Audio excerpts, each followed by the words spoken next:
শীত মৌসুম শুরু হতেই চাঙ্গা সিরাজগঞ্জের কাজীপুরের কম্বল পল্লী। চাহিদা ভালো থাকায় রাত দিন কম্বল তৈরিতে ব্যস্ত কারিগররা।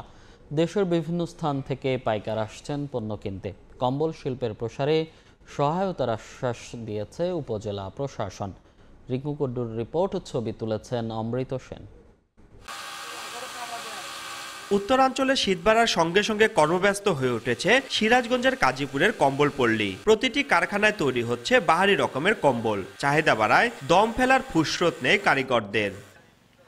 কম দামে ভালো মানের কম্বল পাওয়ায় এখানকার কম্বলের চাহিদা রয়েছে দেশ জুড়ে। প্রতিদিন দেশের বিভিন্ন জেলা থেকে পাইকার আসছেন পণ্যটি কিনতে। অনেকে অনলাইনেও অর্ডার নিচ্ছেন। কম্বল শিল্পের প্রসারে স্বল্প সুদের ঋণ সহ সরকারি সহায়তার দাবি ব্যবসায়ীদের। ভালো শীত পড়েছে, এখন প্রচুর কাজের চাপ। আমরা করি রুলের, আর মহিলাদের করে এটা হলো গার্মেন্টসের টুকরো কাপড় দিয়ে জোড়া দিয়ে ওগুলো কম্বল বানায়। বিভিন্ন জেলা থেকে আমাদের অর্ডার আসছে, আমরা এই মালগুলো দিছি কুরিয়ারের মাধ্যমে ক্যাশ অন ডেলিভারিতে। এখানে কম্বলগুলোর গুণগত মান ভালো, দাম একটু সস্তা। পাইকারি বেশি, পাইকারি কিনি। আমাদের সহজভাবে যদি কিছু ঋণ পাতি দেওয়া হয় তাহলে ব্যবসাটা আমাদের আরো স্বাবলম্বী হবে। অর্ধেক পাউডারে দ্বিগুণ উজ্জ্বলতা। নতুন রিন অ্যাডভান্সড অর্ধেক পাউডারে দ্বিগুণ উজ্জ্বলতা। স্থানীয় এই শিল্পের উন্নয়নে সব ধরনের সহযোগিতা দেওয়ার আশ্বাস উপজেলা নির্বাহী কর্মকর্তার।